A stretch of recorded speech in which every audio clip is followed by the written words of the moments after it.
Shalom, shalom, bien-aimés dans le Seigneur. Encore une fois de plus, nous bénissons le Seigneur pour ce jour et pour ce programme. C'est moi, votre frère et pasteur Charlie Congolo. Comme d'habitude, nous sommes là pour servir le Seigneur, l'adorer, le glorifier et avoir un moment dans sa présence. Et aussi vous apporter la parole de Dieu aujourd'hui. Si vous êtes connectés aujourd'hui, restez branchés, parce que je suis sûr et certain que le Seigneur ne fait rien au hasard. Il a permis à ce qu'aujourd'hui vous soyez branchés, connectés, et pour que ensemble nous puissions bénéficier de ce que le Seigneur a prévu pour nous. Je veux prier pour recommander ce moment entre les mains de notre Dieu. Père, encore une fois, nous sommes là dans ta présence par ta grâce. C'est parce que tu as été fidèle. Voilà pourquoi nous sommes ici, pour te glorifier, te louer et te rendre gloire. Bénis ce moment, bénis le message, bénis l'adoration, bénis nos frères, nos sœurs, ceux qui nous suivent maintenant là. Seigneur, laisse que ta main soit sur nous et laisse que l'onction du Saint-Esprit, Seigneur, soit sur nous.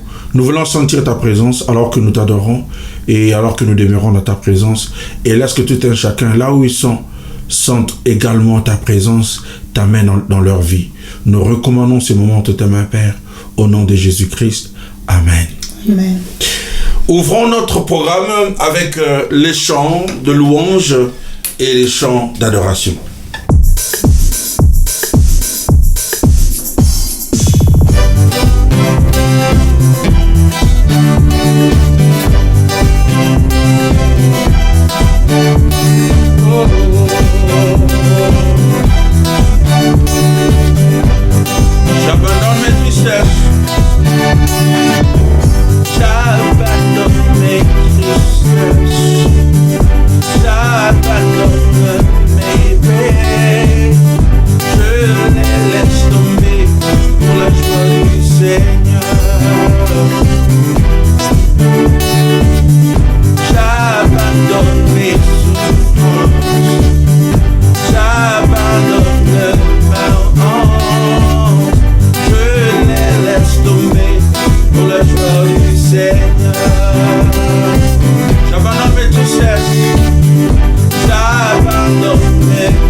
détresse, tes peines, ta honte, pour la joie du Seigneur.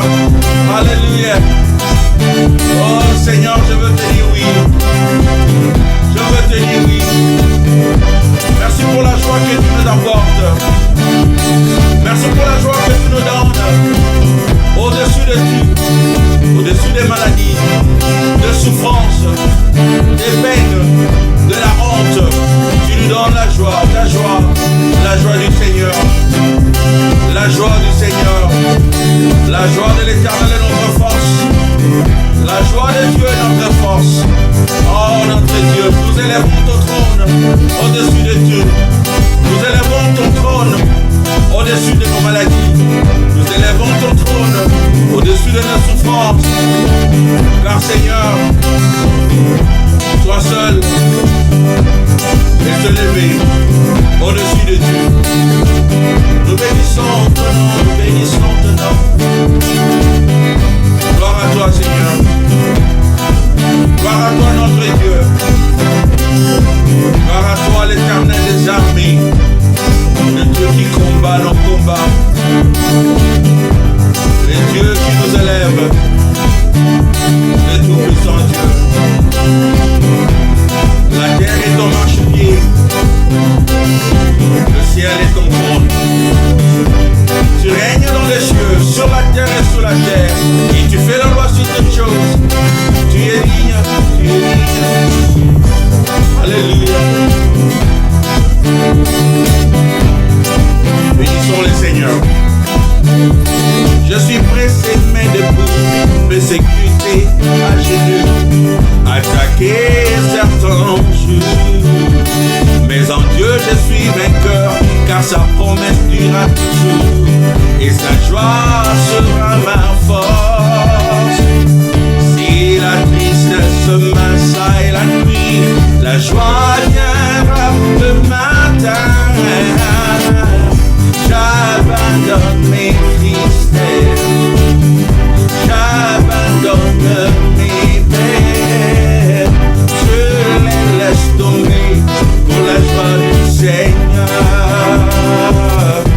J'abandonne mes souffrances, j'abandonne mes souffrances, j'abandonne ma honte, je les laisse tomber pour la joie du Seigneur.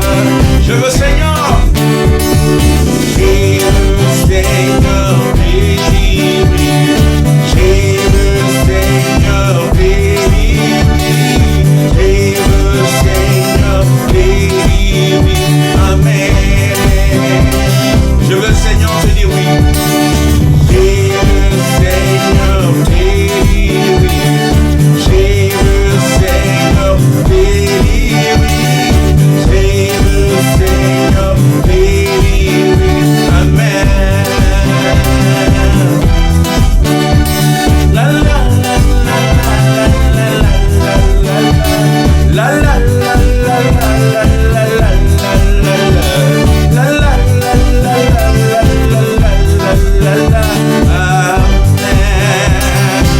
chantons ensemble. La la la la la la la la la la la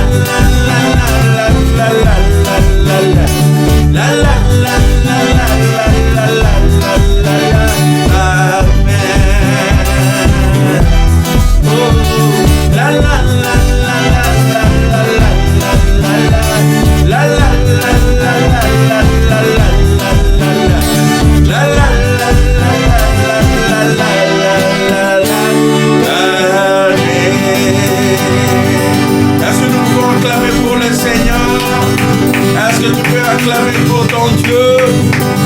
Est-ce que tu peux acclamer pour ton Sauveur, ton Rédempteur, le rocher des âges, le rocher de notre vie, la pierre angulaire, le pilier de notre vie, notre espoir, notre espérance, la joie de notre salut, la source de notre paix, la source de notre joie, la source de notre force, la source de notre vie, la source de notre bénédiction, le chemin, la vie et la vérité. Il est dit, Mon âme soupire après Dieu, comme une biche. Comme une biche soupire après l'eau. Mon âme soupire après toi. Toi seul est le désir de mon cœur. Et je vis pour t'adorer, Seigneur. Tu es mon bouclier et tu es ma force. Le roc sur qui j'ai fondé ma foi. Toi seul est le désir de mon cœur. Et je vis pour t'adorer. Comme une biche soupira près l'eau, mon âme soupira près toi. Toi seul le désir de mon cœur et je vis pour t'adorer.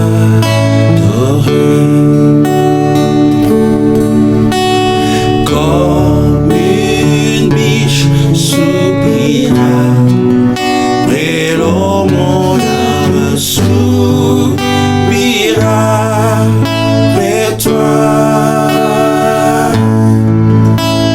Toi seul est le désir de mon cœur et je vis pour t'adorer. Tu es mon bouclier, ma force, le roc sur qui j'ai fondé ma foi. Toi seul est le désir de mon cœur et je vis pour t'adorer.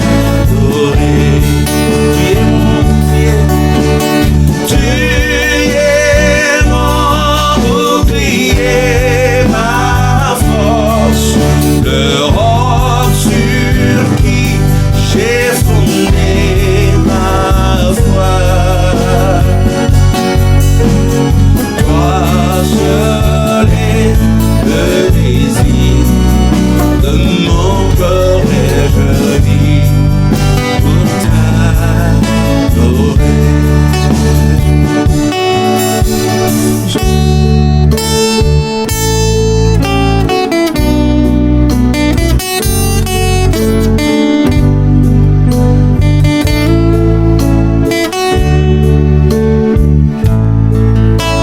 Je t'ai préfère alors et l'argent, toi seul peux me satisfaire.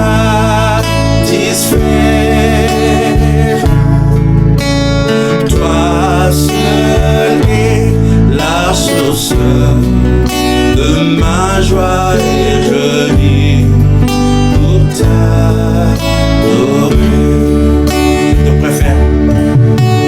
Je t'ai préfère alors et l'argent, toi seul peut me satisfaire.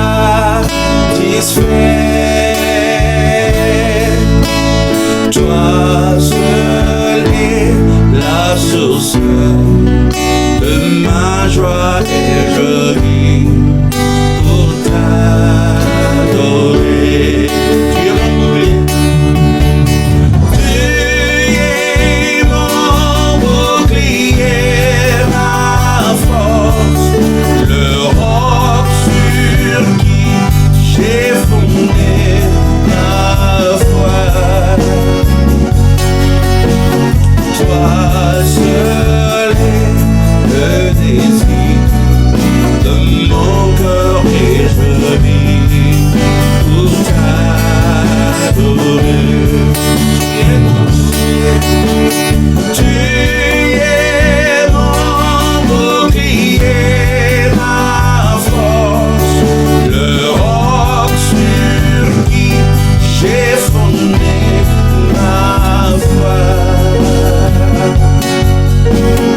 Toi seul est le désir de mon cœur et je vis pour t'adorer.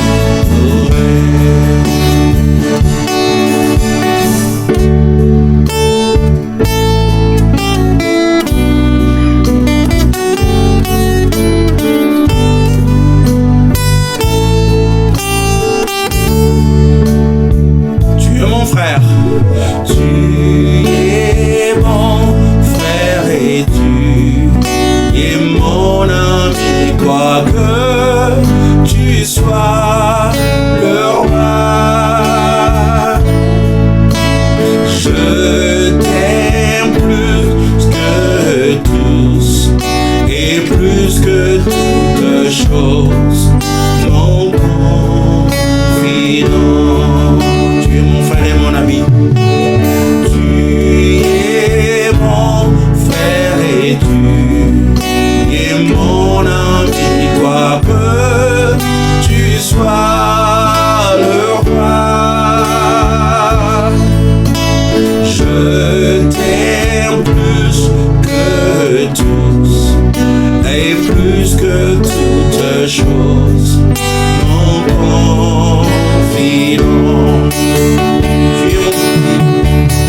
Tu es mon bouclier, ma force, le roc sur qui j'ai fondé ma foi. Toi seul est le désir de mon cœur et je vis pour t'adorer. Comme encore tu es mon bouclier. Tu es mon bouclier, ma force, le roc sur qui j'ai fondé ma foi. Toi seul est le désir de mon cœur et je vis pour t'adorer. Alors adorons le Seigneur, il est ton bouclier. Tu vis pour l'adorer, tu as le souffle de vie pour l'adorer.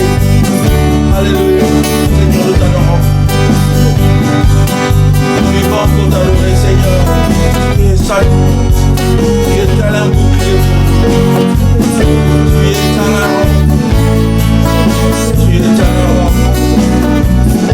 Mon cher de notre salut, la force de notre vie, le roc sur qui nous avons fondé notre foi. Alléluia. Et même lorsqu'il y a le vent, lorsqu'il y a la tempête, nous savons que nos vies sont bâties sur le roc. Et même lorsqu'il y a le vent, et même lorsqu'il y a la tempête, nous savons que nous allons vivre. Nous savons que nous sommes sereins et en toute sécurité en toi, Seigneur. Notre ami, notre frère. Alléluia. Bénissons ton nom, Seigneur. Merci d'être un ami pour nous. Merci d'être un frère, un bouclier, un refuge. Alléluia. Nous t'adorons, nous t'élèvons. Jésus, le roi.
Gloire à notre Dieu. Alléluia. Béni soit ton Saint-Nom, Seigneur. Quel bon moment de l'adorer et de le glorifier. Je vais continuer avec l'enseignement que j'ai commencé. Il me reste à peu près 2 enseignements pour terminer sur la volonté de Dieu. Je cherche la volonté de Dieu. De quoi parlez-vous? La thèse que j'essaye de défendre, c'est que lorsque nous cherchons ce que Dieu veut pour notre vie, lorsque nous cherchons quel travail nous devons faire, lorsque nous cherchons quel homme, quelle femme pour ma vie, lorsque nous cherchons la volonté de Dieu sur notre carrière, sur notre profession, sur l'avenir, sur le futur, de quoi parlez-vous?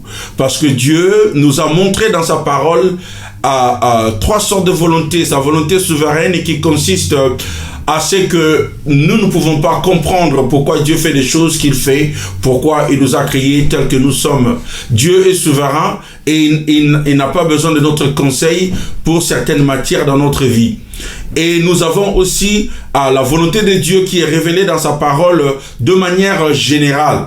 De manière générale, qu'est-ce que Dieu veut pour notre vie? Et nous avons mentionné dans les enseignements antérieurs que Dieu veut notre sanctification. Dieu veut que nous cherchions le royaume de Dieu par-dessus tout. Par-dessus tout. Il veut que nous cherchions son royaume, que nous soyons préoccupés à ce qui concerne son royaume.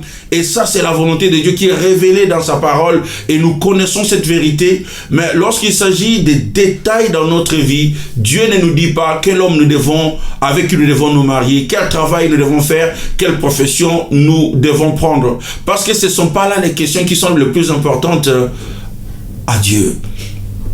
C'est parfois des questions importantes à nous, mais ce ne sont pas des questions importantes à Dieu. Lorsque nous passons beaucoup de temps pour chercher la volonté de Dieu sur des décisions que nous devons prendre, nous devons beaucoup plus à nous préoccuper sur son royaume et le reste, ça sera fait. La responsabilité pour prendre les décisions dans notre vie repose sur nos épaules. Nous devons prendre des responsabilités. Mais dans les enseignements antérieurs, j'ai dit que le Seigneur nous donne la sagesse, le Seigneur nous donne les outils pour prendre des décisions. Il ne nous dit pas ce que nous devons faire précisément, mais il nous donne des critères de manière générale. Il nous donne des consignes.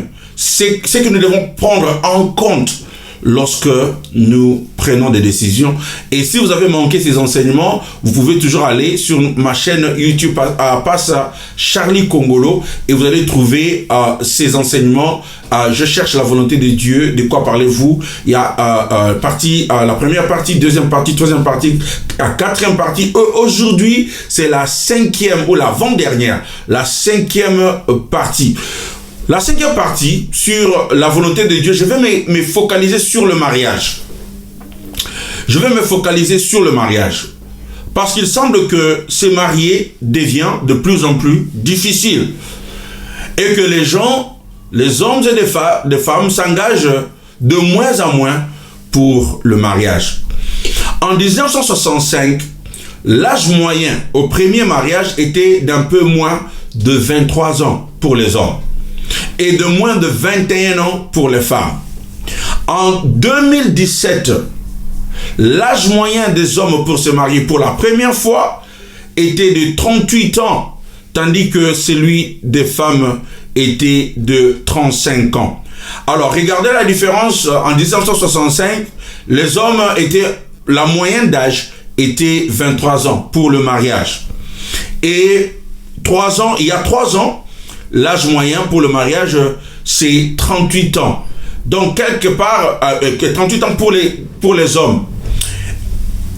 En espace de 3 décennies, nous avons cet intervalle, cette distance de 15 ans d'âge moyen pour les hommes, pour les femmes, pour se marier. On se demande la question, mais pourquoi les gens se marient de plus en plus tard? Pourquoi est-ce que nous tardons? Pourquoi est-ce que ça nous prend beaucoup de temps pour prendre la décision pour se marier? Bien sûr qu'il y a de bonnes raisons pour lesquelles les gens tardent à s'engager dans le mariage.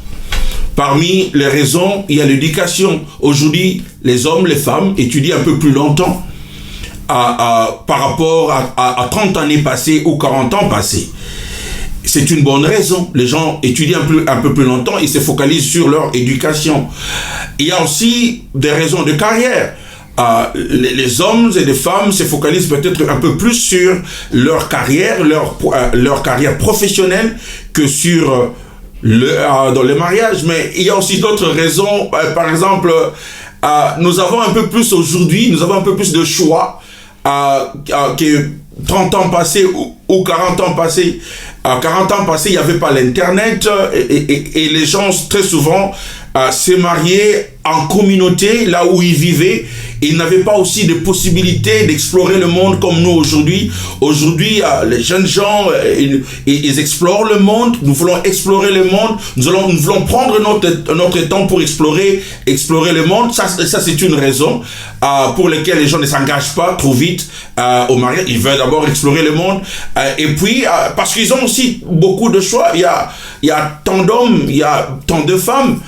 Nous avons des sites aujourd'hui qu'on appelle en anglais dating site.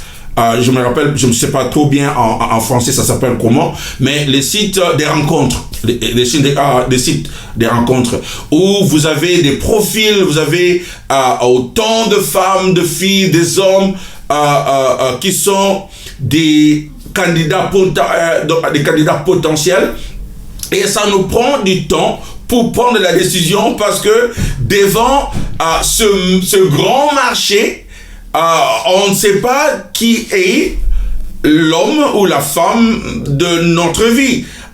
Pourquoi nous voulons nous engager pour le reste de notre vie avec cet homme, cette femme, alors qu'il y a plusieurs options. Mais pour les chrétiens, il existe un autre facteur, une autre raison ou un autre facteur retardateur, et c'est la recherche de la volonté de Dieu pour le mariage. Donc pour les chrétiens, beaucoup de nous, ce n'est pas tant à propos de la carrière ou la profession, mais c'est est-ce que Dieu veut que je me marie maintenant? Est-ce que Dieu veut que je me marie avec telle personne, une telle personne? Est-ce que c'est la volonté de Dieu? Alors, nous nous posons toujours la question, et surtout que nous savons que le mariage, c'est une décision, c'est l'une des décisions la plus importante dans notre vie. Et on se demande toujours, est-ce que Dieu veut que je me marie avec cette personne ou ce n'est pas la volonté de Dieu? Alors, parce que nous cherchons la volonté de Dieu et nous attendons, et ça prend du temps.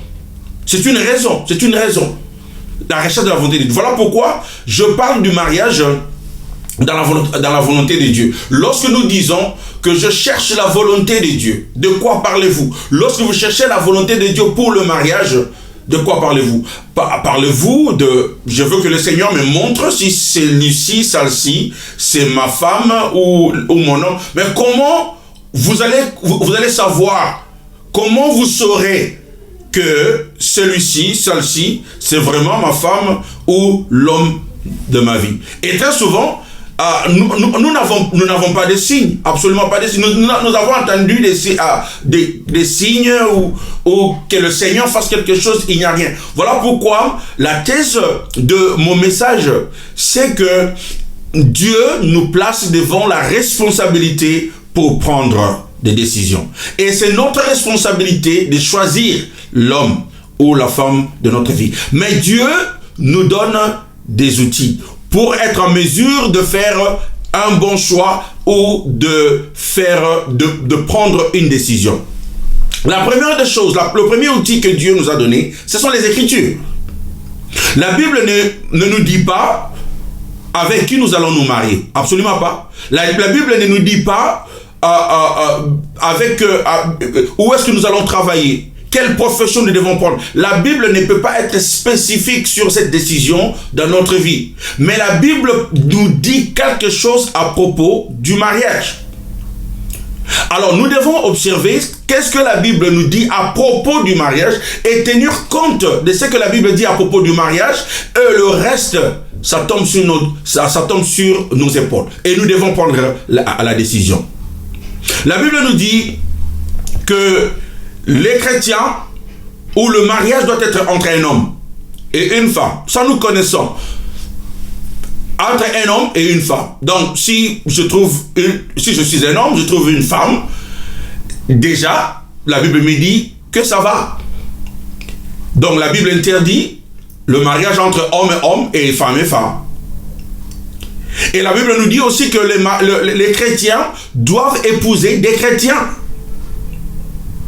Des chrétiens doivent épouser des chrétiens. La Bible ne me dit pas qui spécifiquement je dois me marier avec.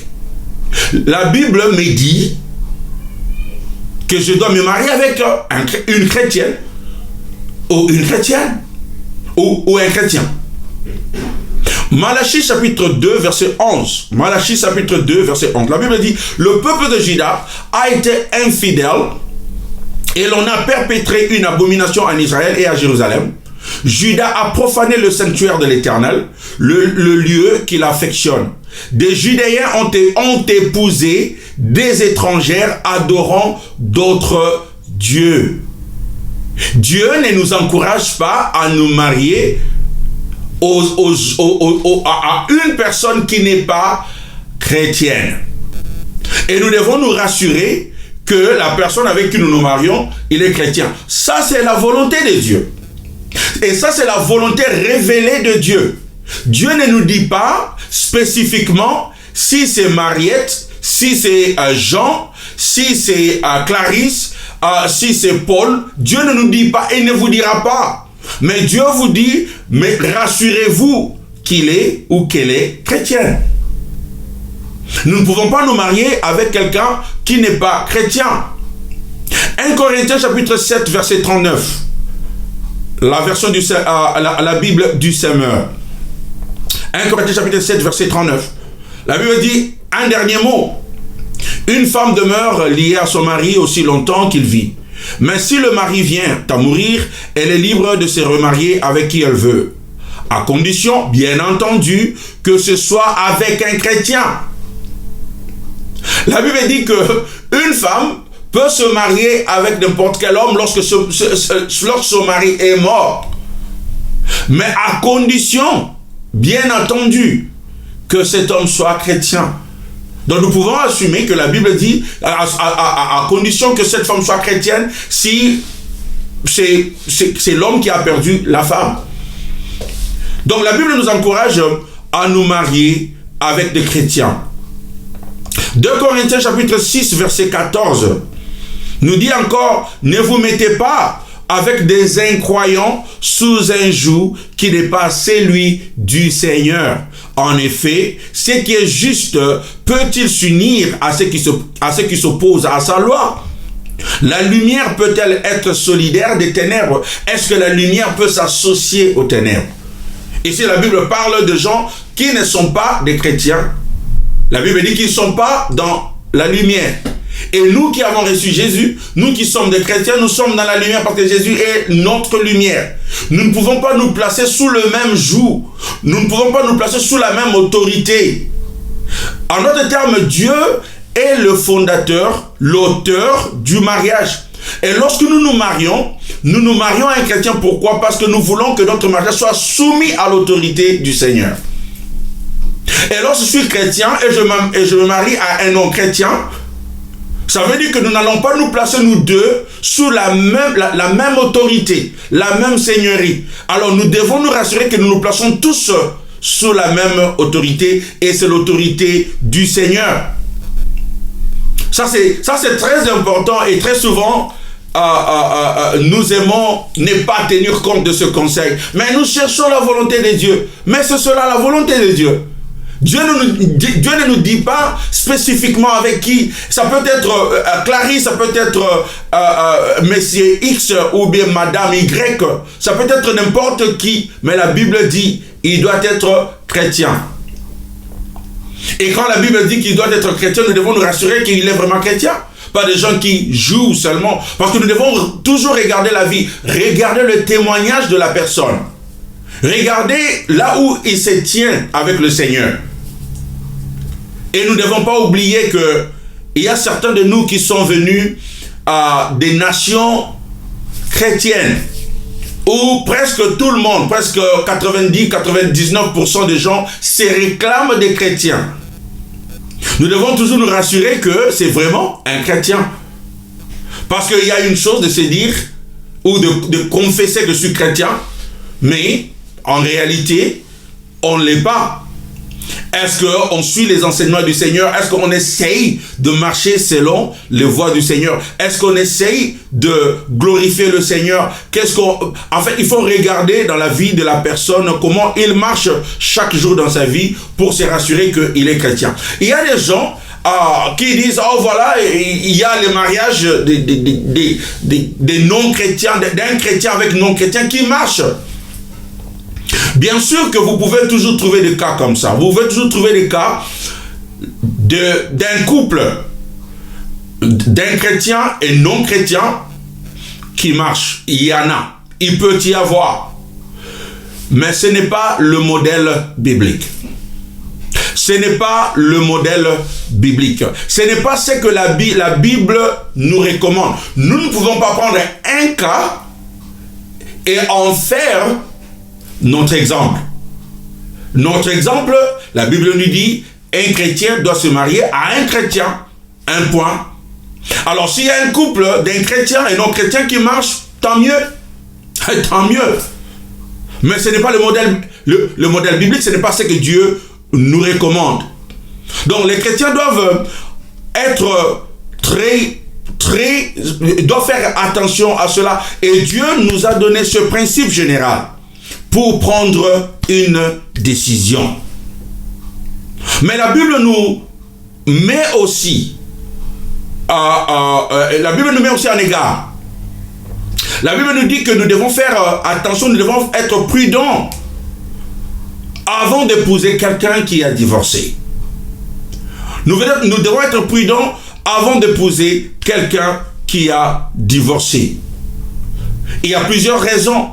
Et le conseil est que les gens qui doivent se marier, qui cherchent la volonté de Dieu, et si vous savez que la personne avec qui vous voulez vous marier a divorcé avant, c'est mieux de vous asseoir et de parler en toute honnêteté.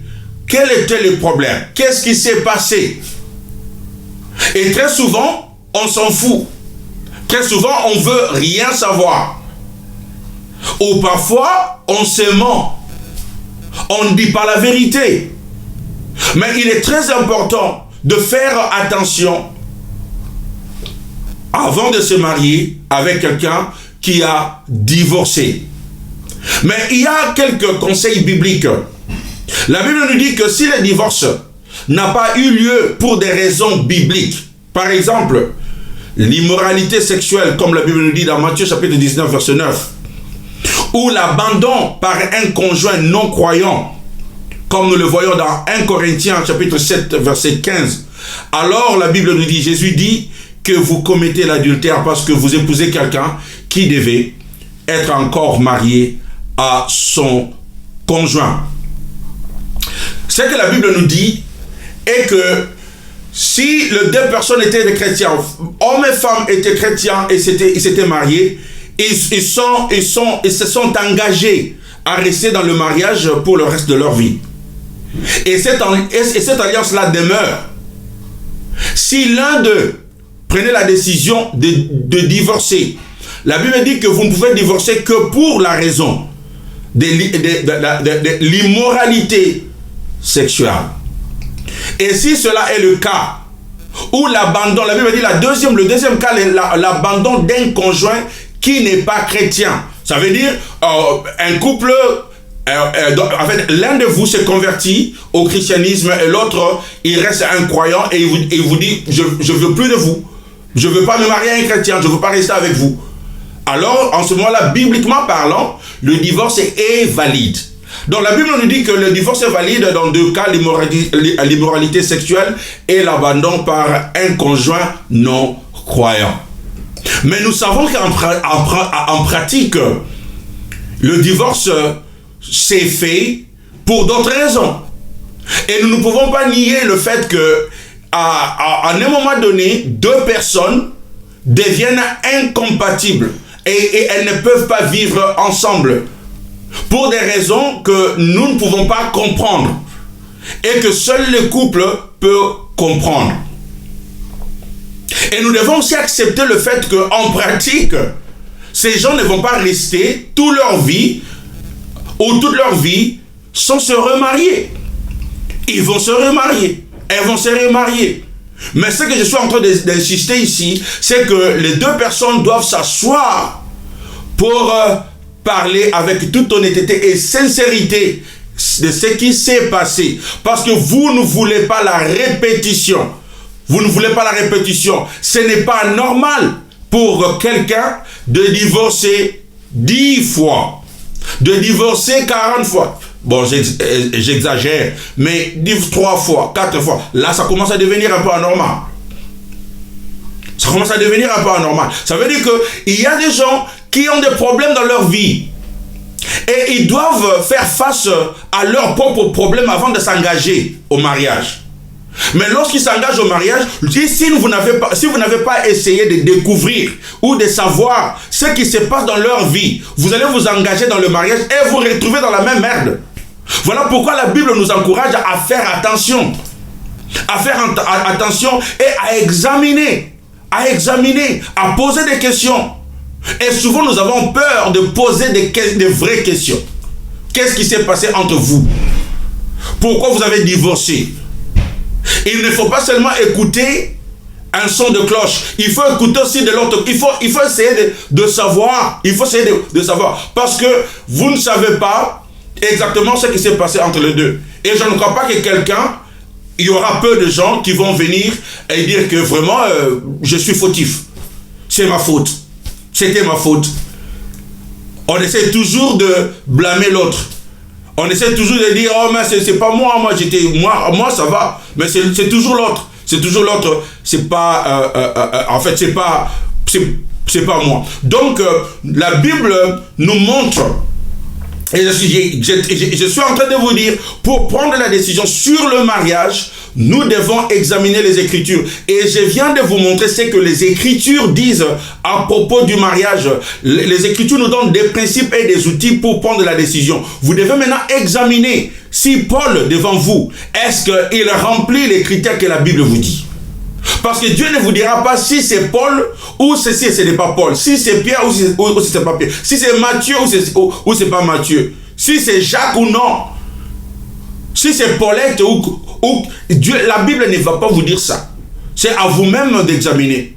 La deuxième chose, obtenez des conseils sages.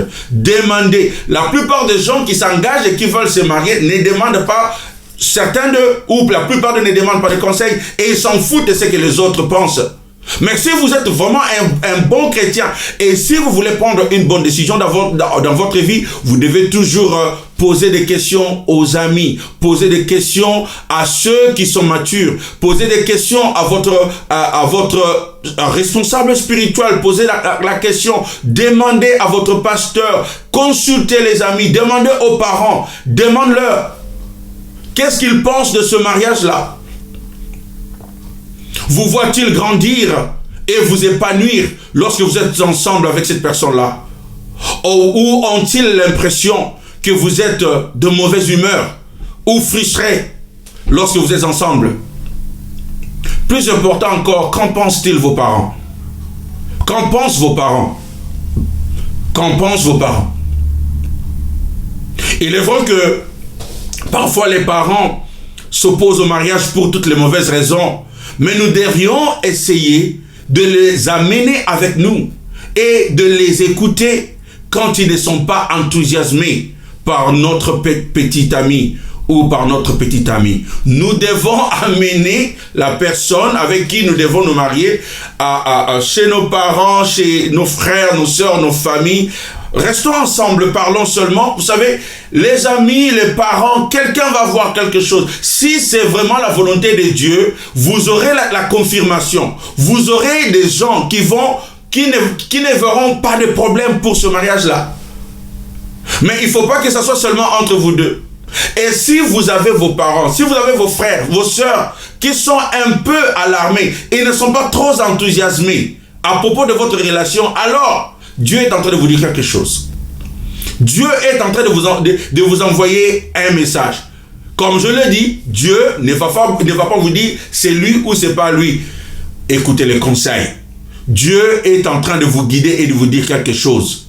Et parfois le Seigneur dit, mais je vous ai donné des amis, mais je vous ai donné des frères, des sœurs, je vous ai donné un pasteur, je vous ai donné, je vous ai donné tous ces gens, mais pourquoi vous venez me demander? Parfois nous allons vers le Seigneur pour lui demander des questions, et le Seigneur dit, mais je vous ai donné des gens, il y a des regards autour de toi, il y a des gens, allez, consulte-les, respecte-les.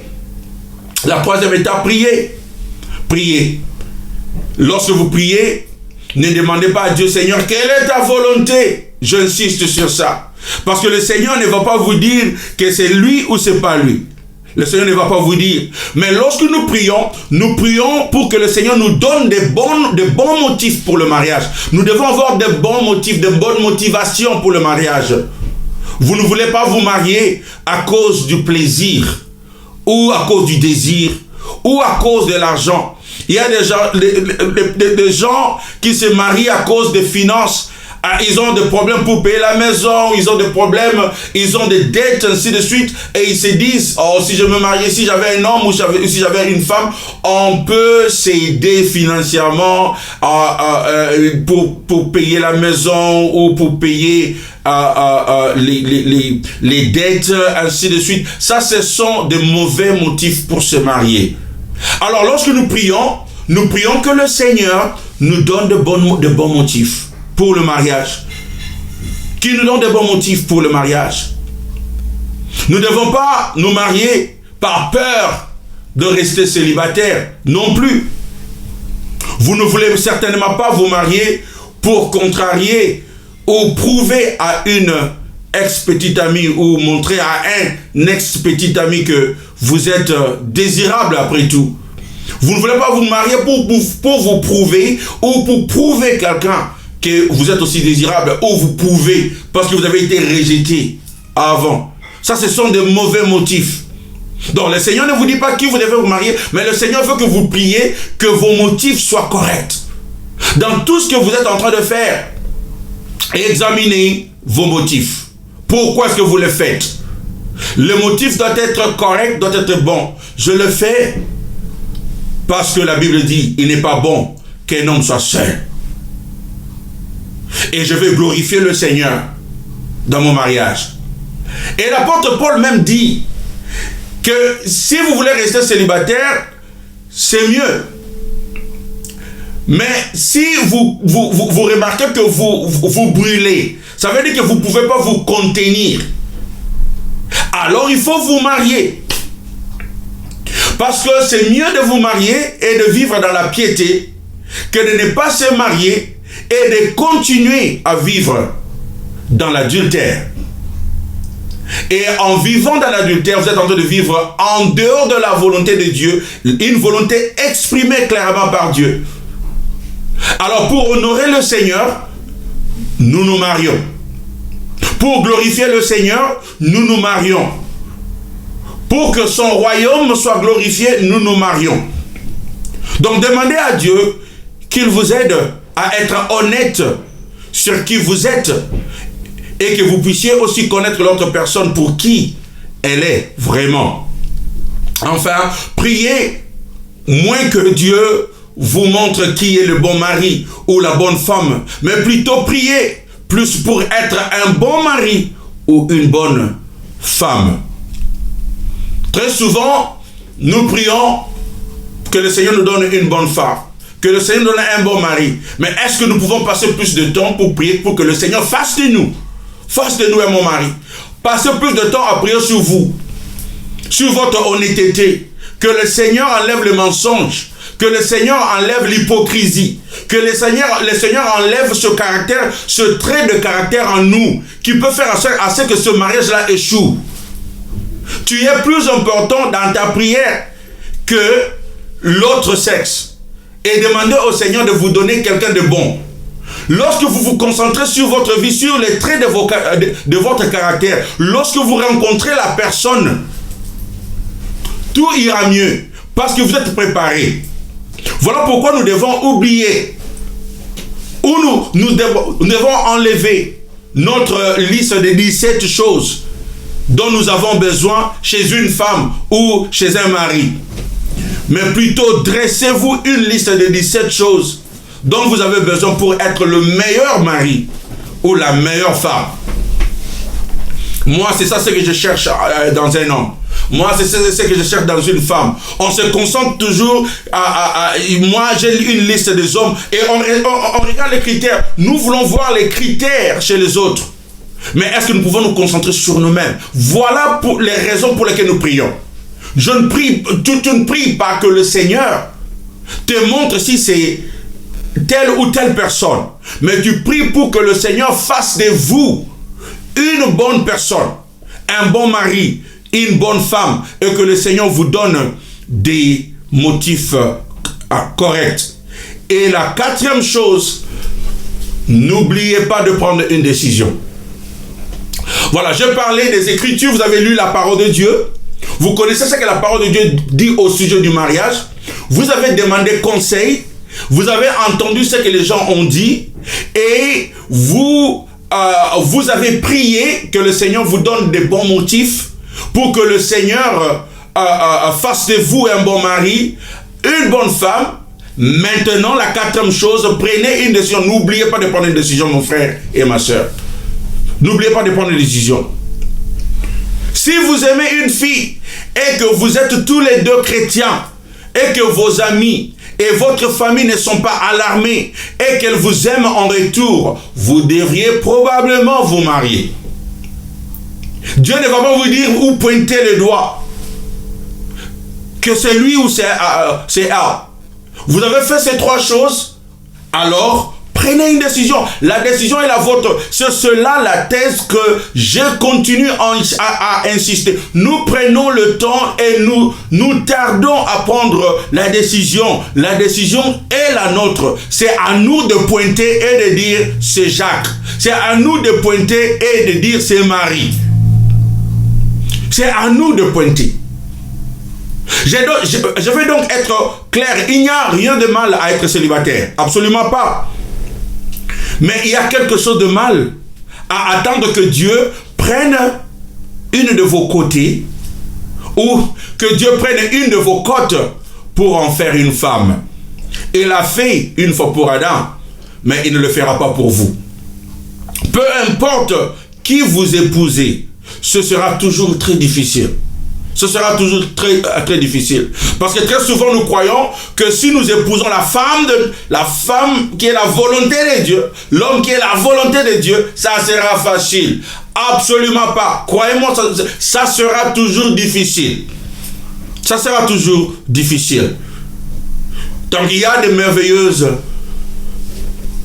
femmes, de merveilleux hommes qui sont là et que le Seigneur veut qu'en utilisant ces principes, vous puissiez prendre la décision et de ne pas continuer à traîner.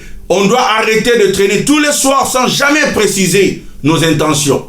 Vous savez, des hommes qui traînent, ils sont là, ils ne manifestent jamais leurs intentions. Ils sortent avec des filles, ils font des rencontres, ils se fixent des rendez-vous dans le restaurant. Mais ils n'indiquent jamais leurs intentions. Ils veulent jouer avec l'esprit des filles. Ça, ce n'est pas la manière de Dieu. Et souvent, on se cache derrière « je cherche, j'attends la volonté de Dieu ». Alors, on a fait tout le tour du monde. Dans une même église, là, il a été chez la sœur, la sœur telle, avec la sœur, en 5 ans, en 10 ans, c'est toutes les sœurs de l'église. Et il a côtoyé, et enfin, le Seigneur m'a dit non. Ah, le Seigneur m'a dit non. Le Seigneur ne vous montrera pas si c'est tel ou tel. Ça ne se fera pas. C'est à vous de prendre la décision et de préciser vos intentions. Si vous voulez rester célibataire, c'est génial. Jésus était célibataire, vous savez. Paul l'était aussi. Et il a même encouragé. Mais ne continuez pas à avoir des rencontres et des relations sans pour autant prendre des décisions. Vous devez prendre une décision. Je sais que quelqu'un va dire Amen. Il y a quelqu'un qui ne va pas aimer ça. Mais vous savez, je l'ai dit, c'est la Bible, c'est les Écritures. Et que si nous voulons vraiment réussir dans la vie, nous devons écouter Dieu et faire ce que Dieu nous a demandé de faire. Il nous a déjà révélé ce que nous devons faire, mais nous ne le faisons pas. Et ce qu'il ne nous a pas révélé, nous le cherchons. Montre-moi la volonté. La volonté, ce qu'il n'a pas révélé, nous cherchons. Mais ce qu'il vous a déjà révélé, que vous devez prendre une décision, on ne veut pas prendre la décision.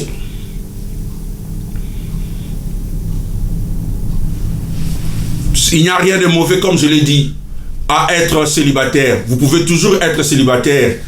C'est la volonté de Dieu. Mais il ne faut pas embrouiller les autres, embrouiller les filles ou embrouiller les hommes et chercher à tarder et à tarder. Je vais terminer avec une question très souvent où on s'est dit et si ce n'est pas lui ou si ce n'est pas elle. En d'autres termes, je suis tombé amoureux d'une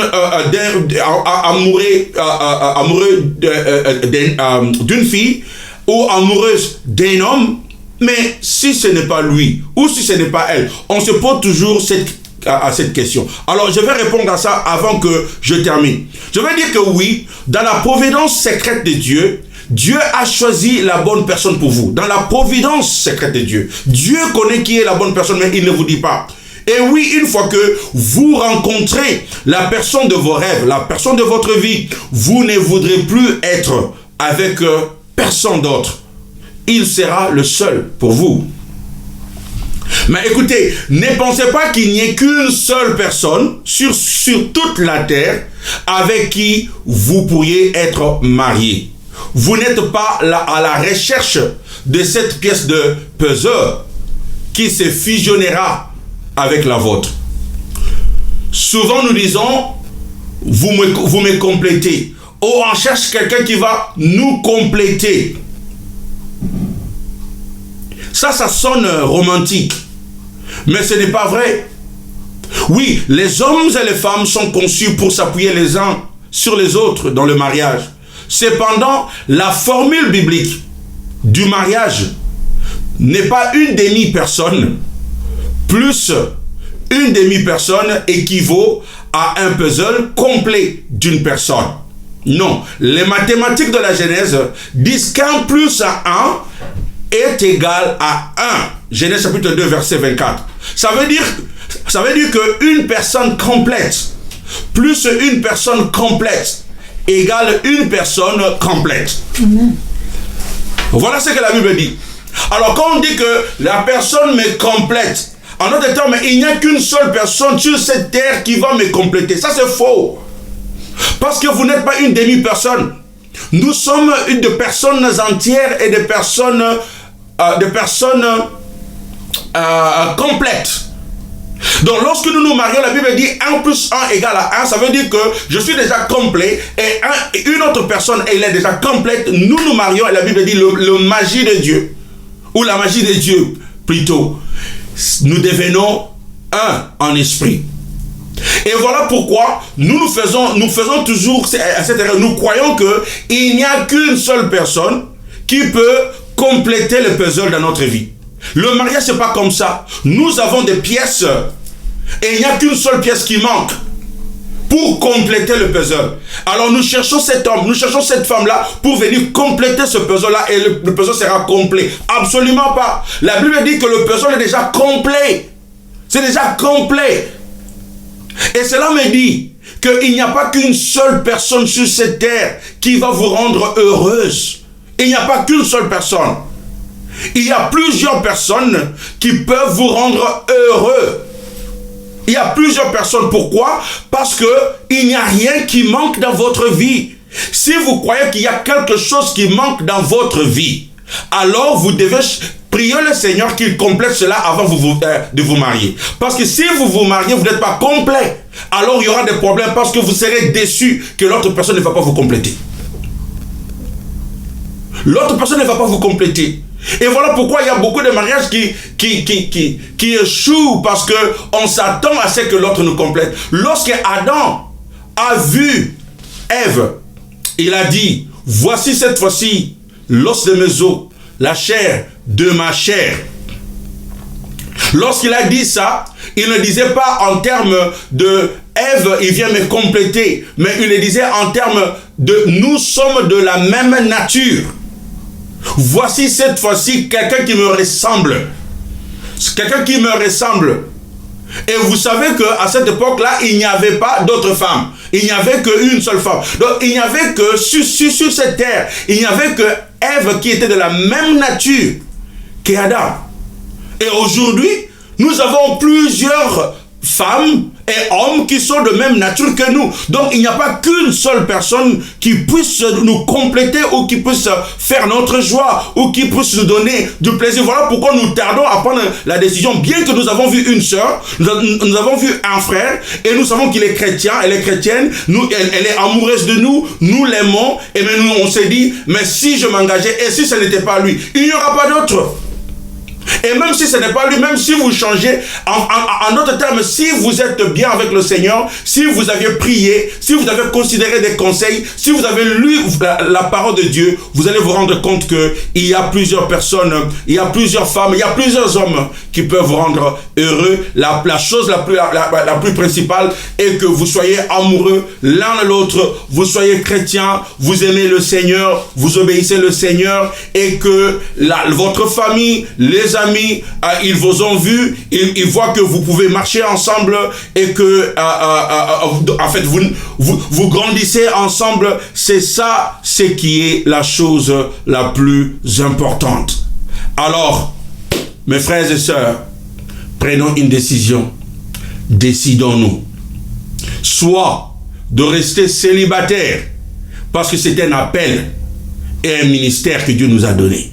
Alors, le Seigneur sera glorifié parce qu'il n'y a rien de mauvais. Mais si nous savons que nous ne sommes pas appelés au ministère de célibat, nous devons prendre une décision. Le Seigneur ne vous indiquera pas si c'est telle sœur ou c'est ce frère. Regardez les Écritures, demandez conseil, priez et n'oubliez pas de décider. Que le Seigneur bénisse sa parole au nom de Jésus. Amen. Amen. Amen, amen. Que le Seigneur vous bénisse. Je vais vous retrouver la semaine prochaine. Et soyez fidèles à notre rendez-vous. Et je sais que prochainement, je vais terminer cet enseignement. Il ne reste qu'un seul. Alors je vais le terminer la semaine prochaine. Que Dieu vous bénisse en attendant. Bye bye. Bye.